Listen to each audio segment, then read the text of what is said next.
붙들고 날마다 승리하시기를 주님의 이름으로 축복합니다.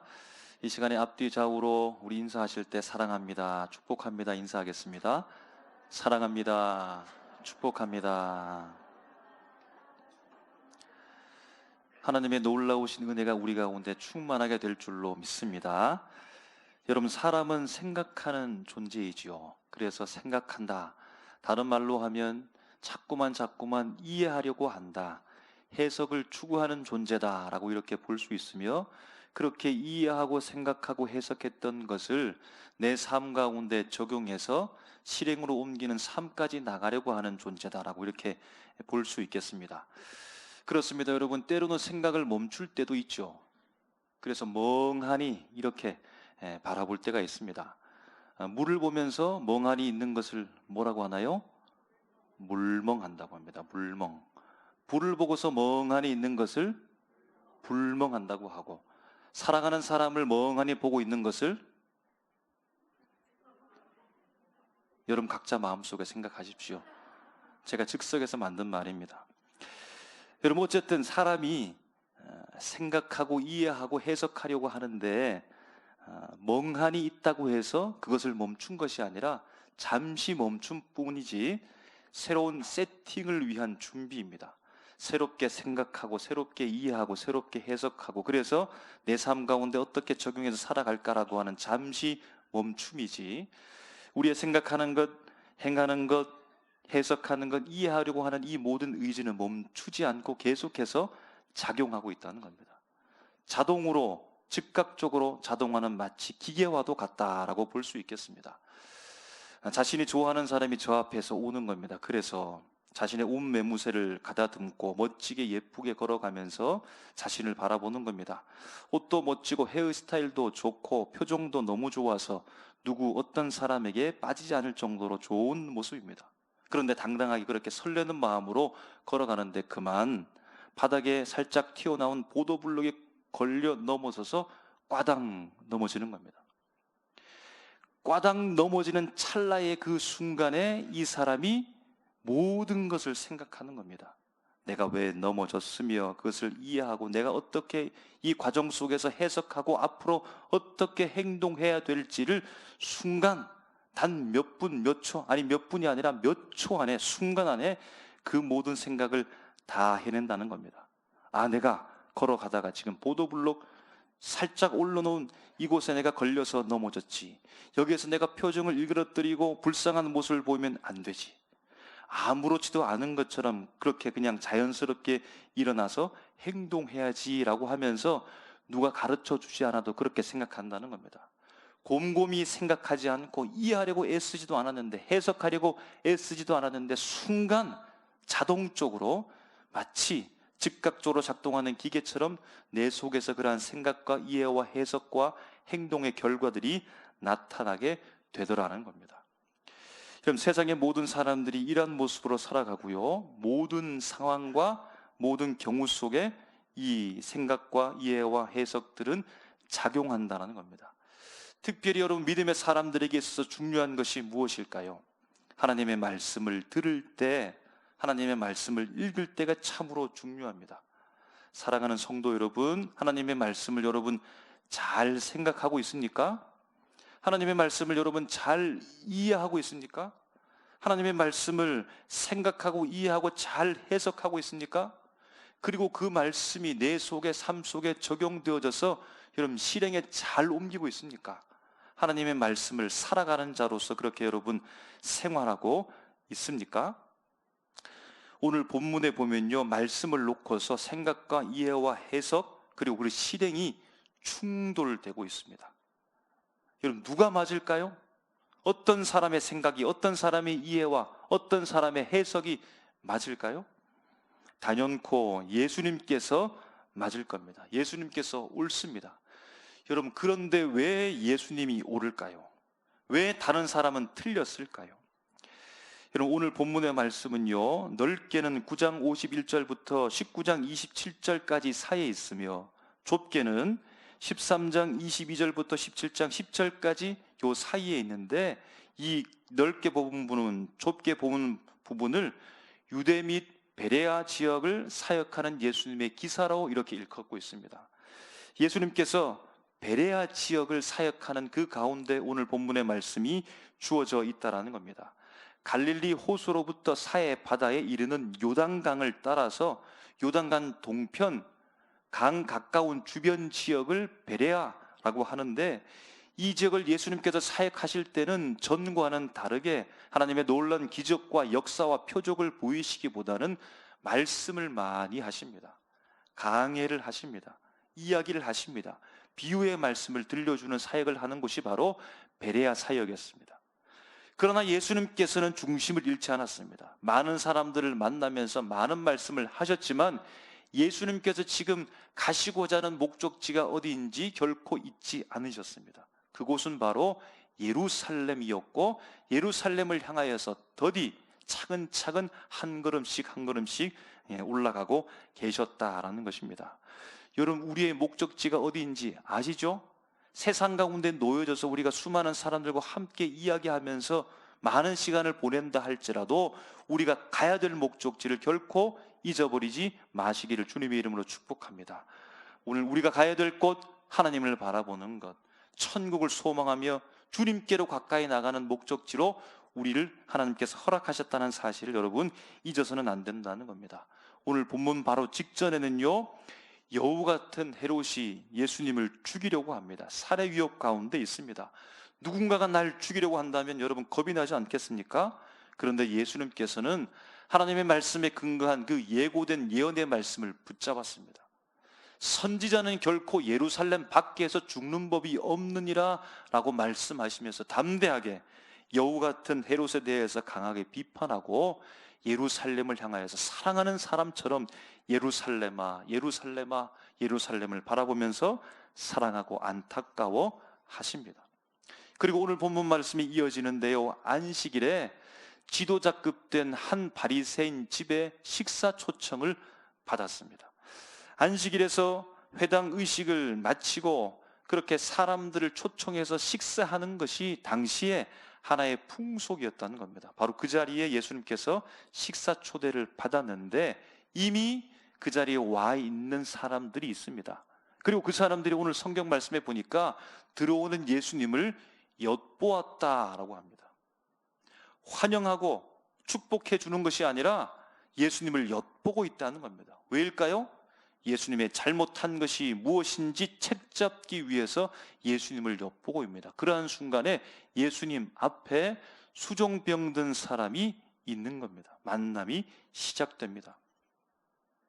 이 상황 속에서 어떤 주석은 말합니다. 수종병든 사람도 아마 초청을 받았을 것이다 라고 보기도 하고, 또 한 가지 상황을 살펴보게 되어지면 그러합니다.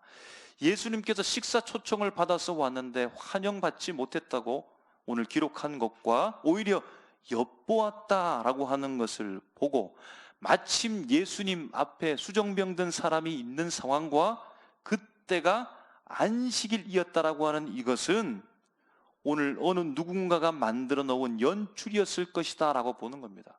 누가 이 상황을 만들어 놓았을까요? 안식일에 병 고치는 예수님이 수종병든 사람을 만나게 되어지는 이 공경, 이 어려운 난관 같은 상황을 누가 연출한 것일까요? 아마 초청한 바리새인일 수도 있고 엿보고 있는 사람들일 수도 있는 겁니다. 예수님은 그런 상황을 아시고서는 그들에게 질문하듯 대답하십니다. 오늘 우리가 읽었던 말씀에 초대받았던 이 상황 속에서 3절에 안식일에 병 고쳐 주는 것이 합당하냐 합당하지 아니하냐라고 묻는 겁니다. 안식일 율법에 관해서 율법 교사들과 바리새인들에게 예수님께서 대답하듯 질문하셨습니다.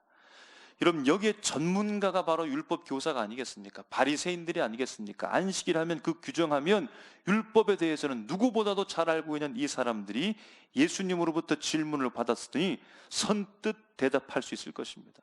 그들이 알고 있는 그 전문적인 지식을 동원해서 그들의 잘남을 오늘 세상 앞에, 사람들 앞에, 바로 예수님 앞에 일침을 가득 그렇게 말할 수도 있습니다. 그런데요, 어느 누구 하나 선뜻 나서서 대답하는 사람이 없습니다. 여러분, 왜 그럴까요? 왜 이들이 대답하지 않을까요? 오늘 말씀에 안식일에 예수님께서 율법 교사들과 바리새인들 그리고 수종병든 사람들을 만나게 되어지는 이 광경을 일컬어서 안식일 논쟁이라고 이렇게 말합니다. 안식일에 일어나서 논쟁이 있었던 이 일, 그런데요, 예수님의 이 광경, 이 일은, 안식일 논쟁은 이번뿐만이 아닙니다. 이전에도 있었다는 겁니다. 누가복음 6장 1절에 보면 제자들과 예수님이 밀밭 사이로 지나갈 때 제자들이 배가 고파서 밀을 손으로 잘라서 비벼 먹던 때가 있습니다. 그때가 안식일이어서 안식일 논쟁 첫 번째가 있었습니다. 그리고 누가복음 6장 6절 이하의 말씀에 보면 회당에서 가르치실 때에 거기에 오른손 마른 사람이 있었는데 예수님께서 고쳤습니다. 그때도 안식일이어서 안식일 논쟁이 두 번째 있었습니다. 세 번째는 누가복음 13장 11절 이하의 말씀인데 18해 동안 귀신 들려서 꼬부라진 여인을 예수님께서 안식일 날 고쳐서 세 번째 안식일 논쟁이 있었던 때입니다. 여러분, 그 현장에 서기관과 바리새인과 율법 교사들과 지도자급 되는 많은 사람들이 분명히 있었습니다. 오늘 예수님께서 율법 교사와 바리새인들을 향하여서 질문하듯 대답하는 그 광경 속에서 오늘 참석했던 이 사람들은 이미 이전에 예수님께서 안식일 논쟁 가운데 3번 모두 다 승리했던 사건을 이들은 알고 있었다는 겁니다. 여러분, 그러므로 율법 교사와 바리새인들이 율법에 대하여 안식일에 대해서 질문하는 그 질문에 선뜻 대답할 수 없었던 이유를 생각하면 어떠합니까? 이전에 3번의 경우처럼 그들이 망신당할까봐 염려했을 것입니다. 괜히 예수님과 말을 섞어서 힘들어질까봐 생각했을 것입니다. 예수님과 논쟁에서 이길 자신이 없었기 때문에 그들은 침묵했다라고 이렇게 볼 수 있는 것입니다.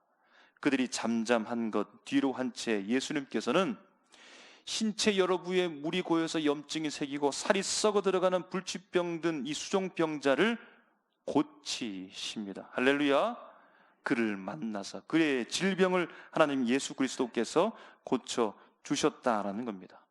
그리고는 이후에 예수님께서 내가 이렇게 행동한 것이 잘못되지 않은 것을 말씀합니다. 왜 잘못되지 않고 옳은 것에 대해서 예수님께서 부연 설명해 주신다는 겁니다. 그 말씀이 오늘 5절 말씀에 기록되어져 있는데요, 이렇게 말씀합니다. 너희 중에 누가 그 아들이나 소가 우물에 빠졌으면 안식일이라도 곧 끌어내지 않겠느냐 하시니라고 말씀합니다. 여러분, 이번에도 율법 교사 바리새인들은 예수님의 이 질문 같은 대답 가운데 아무런 말씀을 이어가지 못합니다. 여러분, 우리가 읽었던 3절 말씀에 보면 안식일에 예수님께서 병 고쳐 주는 것이 합당하냐 합당하지 아니하냐라고 하는, 여러분, 이 말은 안식일에 병을 고쳐 주는 것이 율법에 어긋나는 일이냐, 율법에는 어떻게 기록되어져 있느냐라고 하는 물음입니다. 5절 말씀에 예수님께서 부연 설명하시면서 안식일에 아들이나 소가 우물에 빠졌을 때 끌어내지 않겠느냐라고 질문하듯 그들에게 말하는 이 말씀은 한 예인데, 그런데 그 말씀을 듣고 있는 율법 교사와 바리새인들 주변의 사람들을 예수님 포함해서 익숙한 말씀으로 듣고 있다는 겁니다.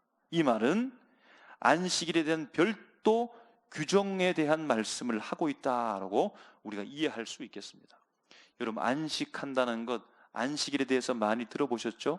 여러분, 최초의 기사는 창조의 기사부터 시작되는 것을 우리가 알고 있을 것입니다. 살아계신 전지전능은 하신 하나님께서 6일 동안 천지 만물을 창조하시고 7일째 되는 날에 안식하셨다라고 최초의 안식에 대한 말씀이 언급됩니다.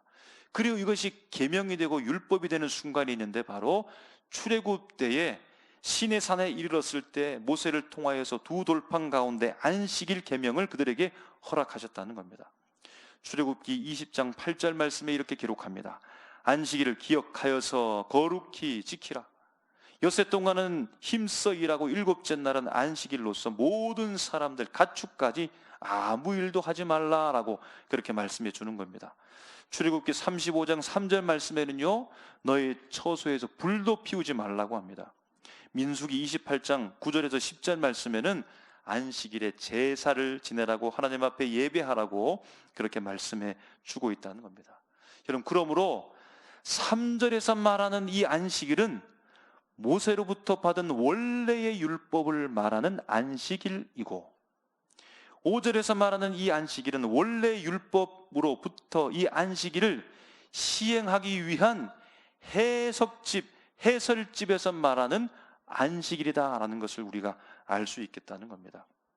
원래의 율법과 이 율법을 시행하기 위한 해설집에서 나오는 이 안식일, 두 말씀에 대한 안식일이 있는데, 여러분 어느 것을 따라야 할까요?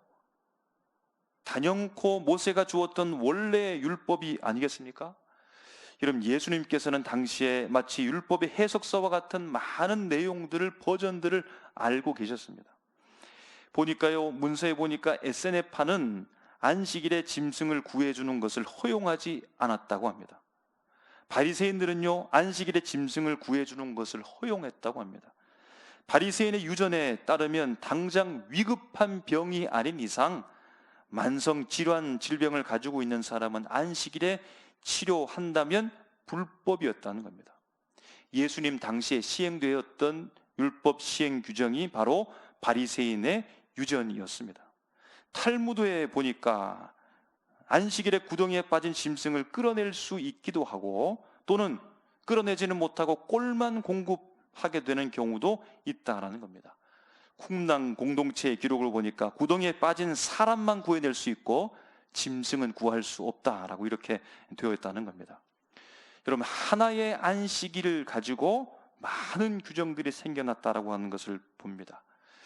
예수님께서는 어떠합니까? 바리새인의 유전을 알고 있고 에세네파로부터 비롯된 그 규정들도 알고 계셨으며, 랍비 문서로부터 전해오는 그러한 규정도 알고 계셨고, 쿰랑 공동체가 가지고 있었던 그들의 삶의 방식도 알고 계셨으며, 탈무드로부터 내려오는 규정들도 예수님께서는 알고 계셨습니다.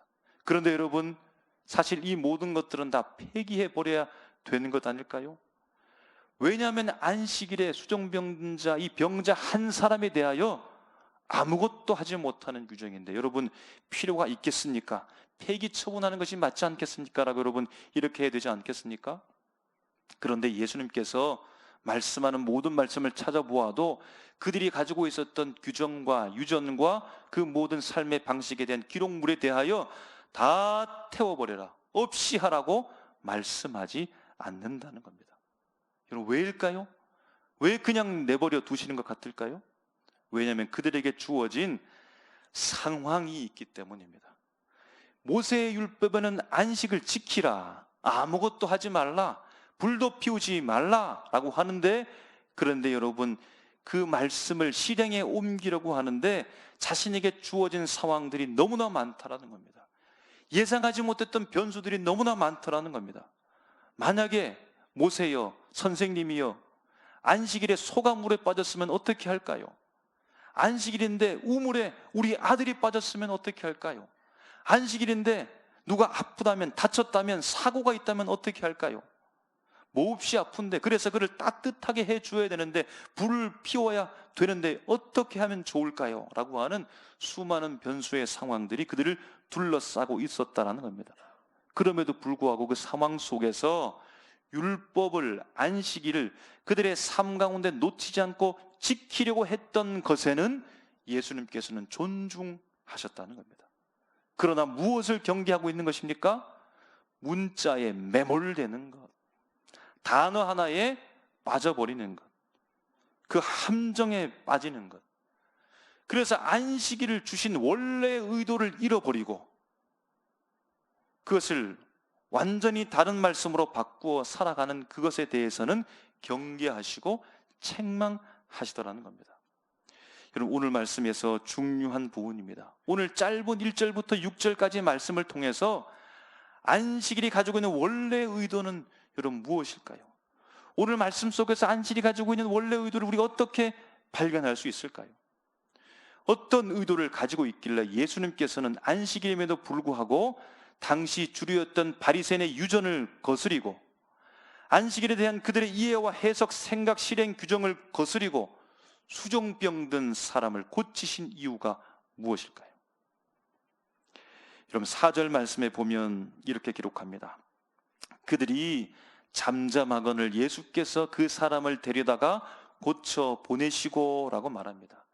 여기에서 데려다가 고쳐 보내시고라는 말씀에 주목합니다. 이 말씀 속에 예수님께서 수종병자를 향한, 그를 향한 어떠한 의지를 가지고 있고 그 의지가 나타나는 부분이 이 말씀 속에 있더라는 겁니다. 여기에서 데려다가, 수종병자를 데려다가 라는 말의 원어 에필라 보메노스라는 말은 그의 기변형이 에필람 바노라는 말인데 뜻이 꽉 잡다라는 말입니다. 꽉 잡다. 여러분 이 말이 바닷물에 빠진 베드로를 예수님께서 건져냈을 때 사용하였던 단어라는 겁니다. 예수님께서 수종병든 자를 만나시고 멀찌감치 떨어져서 그냥 저 멀리에서 고치신 것이 아니라 그에게 가까이 가고 그를 만지시고 꽉 붙잡았다는 겁니다. 그를 꼭 붙들었다는 겁니다. 마치 물에 빠진 자를 절대로 놓치지 않겠다라고 하는 심정으로 그를 꼭 붙잡았다는 겁니다.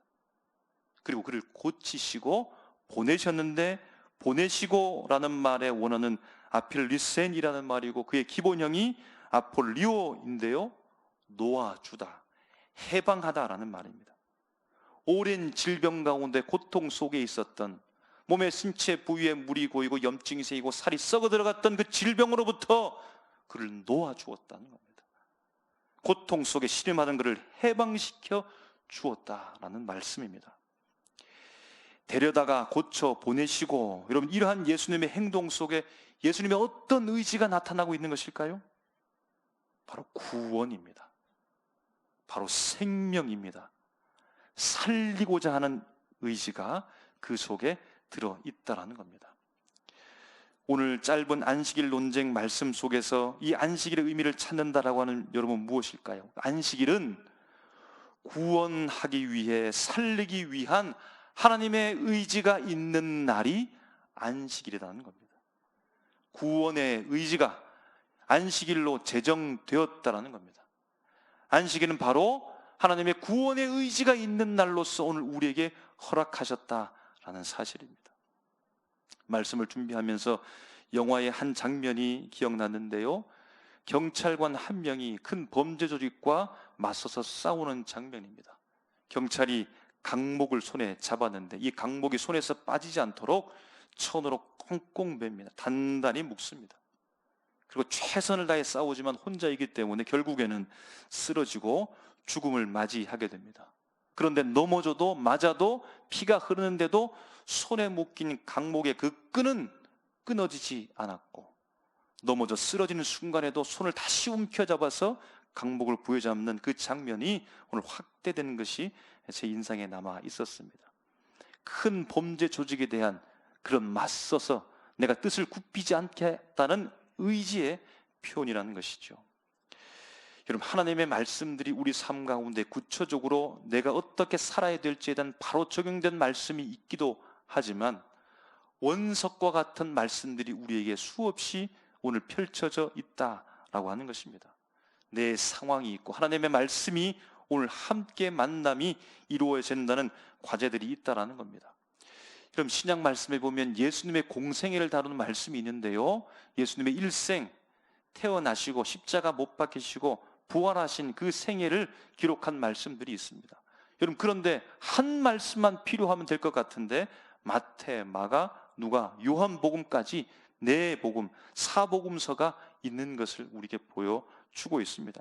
한 복음만 필요한 것 같은데 그런데 많은 복음을 가지고 오늘 우리에게 증거하고 있다라는 겁니다.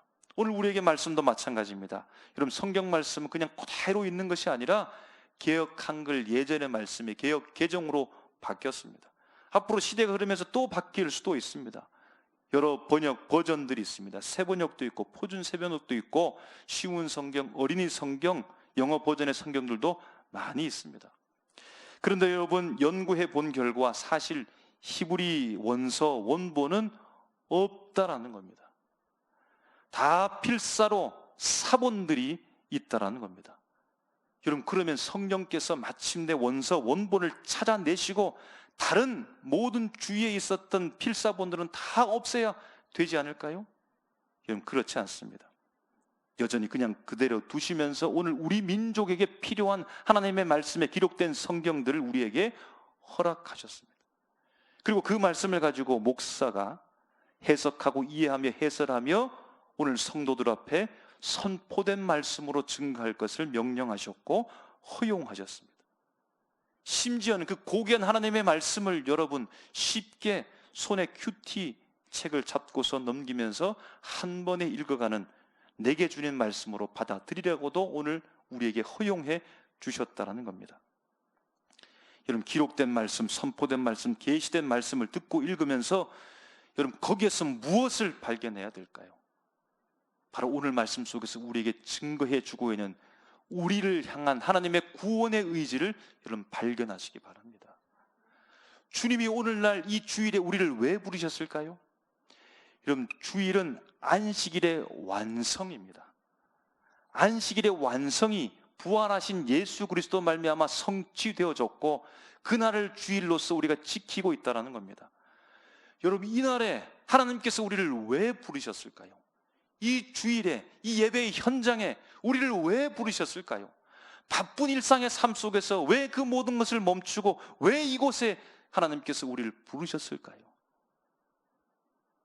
잔치 초대석에 수많은 사람들은 엿보고 있지만 바로 우리가 수종병든 자임을 알고 계시기 때문입니다. 물이 고이고 몸이 부으며 염증이 생기고 살이 썩어 들어가는 고통 가운데 놓여진 우리를 주님은 알고 계시기 때문입니다. 그래서 우리를 부르시고 우리를 고치시기 위해서 부르신 줄로 믿습니다. 오늘 우리 앞에 예수님이 서 계십니다. 나를 구원하기 위해서, 나에게 생명 주기 위해서, 나를 살리기 위해서, 나를 고치기 위해서 주님께서 그 의지를 가지고 우리를 지금 만나고 계신다는 겁니다. 그러므로 여러분, 우리의 자리는 바리새인의 자리가 되어서는 안 됩니다. 예수님을 엿보는 자리가 되어서는 안 됩니다. 율법 교사처럼 판단하고 정죄하고 이것이 맞는지 안 맞는지 문자주의에 빠져서 거기에 매몰된 자로서 있어서는 안 되는 겁니다. 내가 듣고 내가 깨닫고 내가 만나는 하나님의 말씀이 있는 것 주님께서 충분히 인정해주고 허용하시면서 이해해 주시지만, 그러나 분명히 우리가 알아야 될 것은 나를 구원하기 위한, 나를 살리기 위한, 나를 고치시기 위한 그 의지가 그 하나님의 말씀 속에 들어있다는 사실을 절대로 놓쳐서는 안 되는 겁니다. 오늘 이 예배의 자리에 주님 우리를 부르신 것은 바로 거기에 있는 것입니다. 우리가 아픈 줄을 주님께서 아시기 때문입니다. 세상 가운데 그냥 살아가게 되어지면 늘 고난 가운데 불치병을 앓는 사람처럼 고통 속에 살아가고 있다는 사실을 주님께서는 알기 때문에 어렵고 힘든 환경이고 나올 수 없는 환경인 것을 주께서 충분히 아심에도 불구하고 기어코 우리를 만나시기 위해서 이 자리에 우리를 부르셨다는 사실입니다. 여러분, 어떤 의지를 가지고 우리가 살아야겠습니까? 주님이 나를 향한 구원의 의지를 가졌으니 나도 그 의지를 품고 여러분 살아가면서 말씀을 대하십시오. 나도 구원의 의지를 가지고 살아가면서 여러분 주일 이날을 바라보십시오. 구원의 의지를 가지고서 사람들을 만나게 되십시오. 그러면 여러분 어떤 일이 일어날까요? 살리는 일이 일어납니다. 할렐루야. 내가 오늘 하나님의 능력을 통하여서 고치는 역사를 나를 통해서 주님께서 일으키실 것입니다. 구원의 의지를 가지고 예수 소망 가지고 품고 살아가는 나에게 오늘 하나님의 놀라운 능력이 임하여서 고치고 살리며 양식이 없는 자에게 공급하고 손 마른 자를 고치게 되어주고 절망에 빠진 자를 일으켜 세우는 하나님의 놀라운 능력의 도구로서 주께서 분명히 사용해 주신다는 사실입니다. 오늘 우리를 향한 구원의 의지를 품은 하나님의 의지가 예수께 증거되어 전가되어 그 하나님의 의지를 품고 이 땅에 2000년 전에 오신 예수 그리스도께서 우리를 위해 우리를 향한 구원의 의지를 가지고 십자가에 못 박혀 돌아가셨으며, 그러나 그 의지가 사망 권세를 이기시고 부활하여 오늘 우리에게 생명의 부활로 나타나셨으며 하나님의 그 구원의 의지를 우리에게 주셨습니다. 어떻게 살아야겠습니까? 주님을 바라보고 주님을 만나며 오늘 그 의지를 품고 살아가서 우리도 살려낼 수 있는 우리의 가정과 개인과 교회가 되기를 주님의 이름으로 축원합니다. 기도하겠습니다. 아버지 하나님, 은혜를